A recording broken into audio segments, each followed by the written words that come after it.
March 31st, 2015, Niles, Ohio.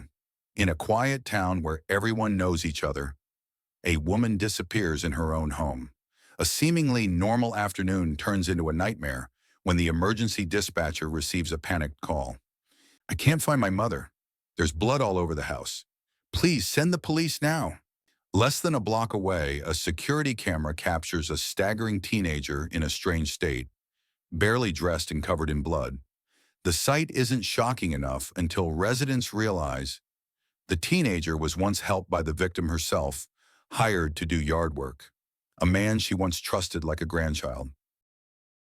Marie Belcastro is a name known throughout the Cherry Avenue neighborhood of Niles, Ohio, not for anything big, but for her warm, caring presence over the decades.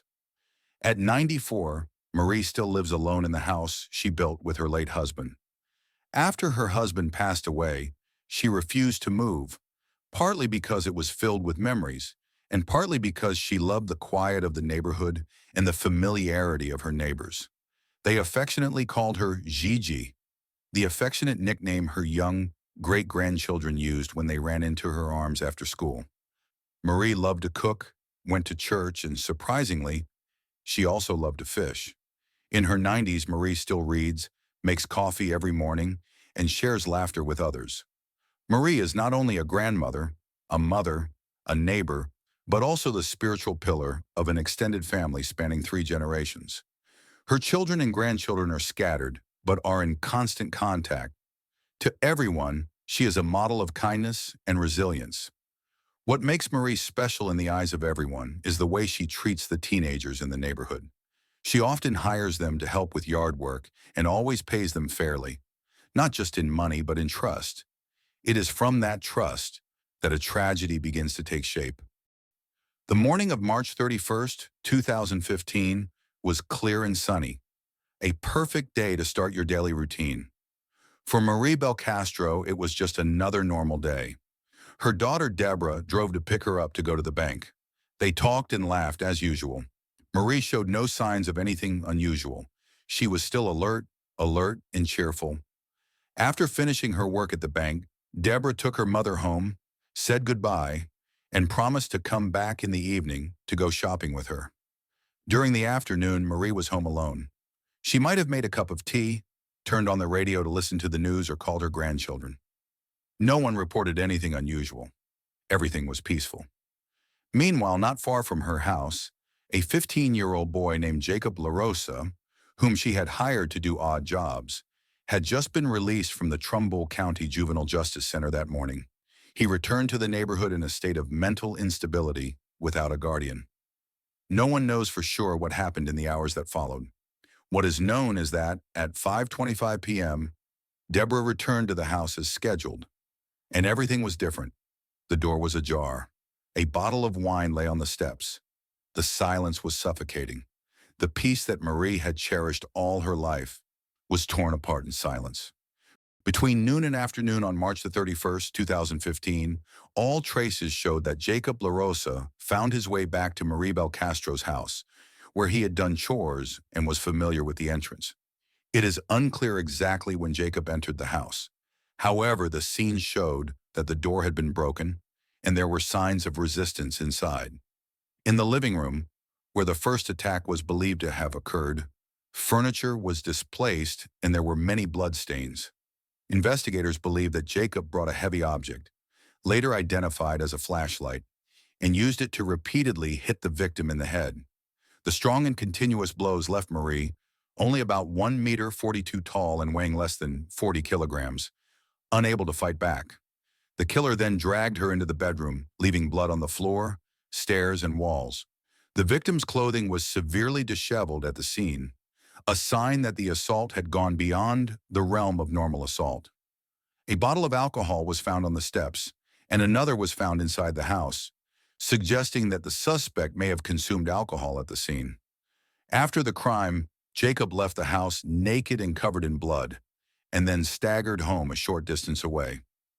Just minutes later, Jacob's mother found her son returning home in a strange state, and she called 911. When Deborah returned to her mother's house at around 5:25 p.m. on March 31st, 2015, She immediately sensed that something was wrong. The front door was ajar, the lock askew as if it had been forced. A bottle of wine lay on the steps on the porch, something completely foreign to her mother's lifestyle. Deborah carefully stepped inside. It was strangely quiet. On the stairs, she saw a red stain and a second bottle of wine lying around. Her intuition told her something was very wrong. As she walked deeper into the house, Deborah discovered her mother's purse spilled on the floor, papers and personal items strewn everywhere. Blood was everywhere, from the hallway to the stairs and the wooden floor. She ran down to the basement but saw no one. In a panic, she rushed out into the street, saw an ambulance parked on the next street, and called for help. The paramedics immediately called the police. However, not yet reassured, Deborah returned to the house and continued searching. When she pushed open the door to her old bedroom, she was stunned. Marie lay motionless on the floor, her body curled up in the fetal position, her lower body completely naked. Deborah bent down, put her hand on her mother's back, and felt the cold wetness of blood. It was a moment no child wants to experience. The police quickly arrived, sealing off the house at 509 Cherry Avenue. The crime scene investigation team said that blood was present in many areas, from the living room, stairs, to the bedroom. Slip and drag marks on the floor indicated that the victim had been dragged from the initial attack area into a private room. In addition, a bloody flashlight, believed to be the murder weapon, was found in the house. An autopsy determined that Marie died from multiple blunt force trauma to the head, causing severe damage to her skull and brain. The medical examiner was unable to determine the exact number of blows due to the severity and extent of the injuries. There were no immediate signs of death. She may have been alive for a short time after the attack. The autopsy report also noted signs of sexual assault, although the attack was not completed. The estimated time of death was just hours before the body was discovered, around the time Jacob LaRosa was reported by his mother to have returned home in an erratic state. The findings at the scene not only shocked investigators, but also left them indelibly etched in their minds as one of the most tragic cases they had ever seen. As soon as police arrived at the scene at 509 Cherry Avenue, they quickly realized the severity of the incident. The evidence not only indicated that this was an extremely violent attack, but also that the perpetrator had made no attempt to conceal his actions. Blood was everywhere, the scene had not been cleaned up, and the victim had been left in a haunting manner. Just minutes after Deborah's call, another report came in. A teenager had returned home in his underwear, covered in blood, and mumbling incomprehensible words. The mother, concerned for her son, immediately called 911. The teenager was 15-year-old Jacob LaRosa, who lived just a few houses away from the scene. When paramedics arrived, Jacob kept muttering, "They're going to kill me for this. They're going to kill me." As the ambulance took Jacob to a nearby hospital, a police officer was sent along to keep a close watch. In the emergency room, paramedics conducted a preliminary examination. Jacob had no visible injuries, except for blood all over his body. At this point, the police had a clear connection between the two events. A teenager had returned with signs of involvement in a violent incident, and a woman had just been murdered nearby. The police immediately obtained a search warrant for Jacob's body, taking DNA samples from his fingernails, clothes, and the hospital's cleaning wipes used to clean up the blood. This evidence later became key to the prosecution. At the scene, investigators found a heavy flashlight covered in blood, suspected to be the murder weapon, and took blood samples from several locations for comparison. The victim's wallet had been ransacked, but there were no signs of valuables missing, suggesting that the motive for the crime might not have been simple robbery. While awaiting the results of the autopsy, Jacob's records were reviewed. They discovered that he had been released from the Trumbull Juvenile Justice Center just hours earlier. The records showed that Jacob had a history of violence, substance abuse, had injured his sister, and had run away from home several times. The coincidence of time, location, blood, and Jacob's unusual behavior left the police with no doubt. Jacob LaRosa was officially considered the prime suspect and was handcuffed to his hospital bed under constant surveillance. All the evidence was gradually coming together to form a clear picture, a picture of a case that could not be explained by common sense, but could only be faced with chilling truth. At the hospital, when he was safely secured in his bed, Jacob LaRosa was still in a daze, not conscious, constantly repeating the same sentence. "They will kill me for this." The police did not conduct a formal interrogation at that time, due to Jacob's unstable mental and physical condition. However, according to procedure, an officer present recorded everything Jacob said during his hospital stay, including incoherent sentences, mumbled words that did not follow any logical sequence. Soon after, the investigating agency requested an order to collect an official statement. However, Jacob's defense attorney immediately requested that he not be allowed to testify without a guardian and attorney present, citing his minor age and unstable mental state. Therefore, most of the information in the early stages came from witness accounts, crime scene investigation reports, and what Jacob accidentally revealed while not yet formally interrogated. However, it was those uncontrolled statements that painted a part of the truth that later could not be denied. After identifying Jacob LaRosa as the prime suspect, the authorities quickly proceeded to collect and compare physical and forensic evidence to strengthen the prosecution case. Blood samples from Jacob's body, under his fingernails, underwear, as well as medical wipes at the hospital, all gave results matching the DNA of the victim, Marie Belcastro. In addition, the heavy flashlight seized at the scene contained both Jacob's fingerprints and DNA. The scene also showed intentional assault, with signs of moving the body and vandalizing property in the house. Notably, blood stains extended from the living room to the upper floor, indicating the act of dragging the victim. In addition, a witness in the juvenile detention center later said that Jacob had bragged that he had hidden the body for later, a detail that made the picture of the case even more terrifying. With all that evidence, the case against Jacob LaRosa was complete, enough to bring the case to trial with all the aggravating circumstances. After the indictment was filed, the biggest question was, should Jacob LaRosa, then 15, be tried as an adult? 4 days of intense hearings took place in Trumbull County Family Court to determine whether the case warranted transfer to adult criminal court. Prosecutors argued that Jacob's extreme violence, lack of clear motive, and high likelihood of reoffending made it impossible for him to receive a lighter sentence simply because of his age.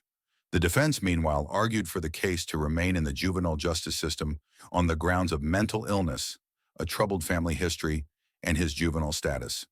In the end, Judge Sandra Harwood ruled Jacob would be tried as an adult.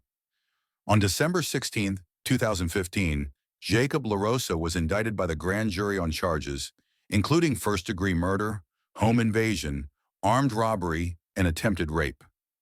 During the pretrial process, the defense filed a motion to exclude certain evidence, including Jacob's clothing, bloody towels, and statements at the hospital, arguing that they were collected without a warrant and without a guardian present. However, the court rejected the motion, arguing that the seizure was lawful due to the exigent circumstances and that Jacob had voluntarily presented himself for medical care. In February 2018, instead of proceeding to trial, Jacob unexpectedly pleaded guilty by no contest, meaning he neither admitted nor denied guilt, but agreed to be tried as if guilty. Judge Wyatt McKay found Jacob LaRosa guilty and sentenced him to life in prison without parole, plus an additional 30 years for the other charges. Because Jacob was under 18 at the time of the crime, the death penalty was not imposed. During the sentencing, the victim's family spoke emotionally, asserting that forgiveness may be possible spiritually, but society needs to be protected from people like Jacob. Marie Belcastro's death was not only the tragic loss of a devoted grandmother, mother, and neighbor, but also a huge rift in the community. For the family, it was an irreparable loss. They lost the keeper of the family fire, the warm light of holiday gatherings, and most of all, they lost the sense of security in the house they once called home. Her daughter, Deborah, who was the first to discover the scene, had to live with that horrific image for the rest of her life. Her grandson, Brian, once said, "I forgive Jacob because of my faith, but that doesn't mean society should let him go back as if nothing had happened." Even more painful, in 2021, a new law was enacted in the state of Ohio, Senate Bill 256, allowing inmates who were sentenced to life before turning 18 to be considered for parole after 25 years in prison. This means that Jacob LaRosa could be considered for release in 2040, when he will be in his early 40s. For the victim's family, this is not a chance for redemption, but rather the reopening of a wound that has never healed. They live in fear that the person who committed an unimaginable crime will have the opportunity to return to society, while their kind grandmother will never return. There is a bitter lesson to be learned from this story. Trust, even when given with kindness, must have limits and vigilance. Today's society is full of young individuals struggling with their inner selves, their families, and their pasts. But when those wounds are not discovered and intervened in time, the consequences can be more than just a lost life, but also the lives of innocent people. Marie Belcastro lived with kindness and love. Tragedy did not define her. It is the light she left behind that remains.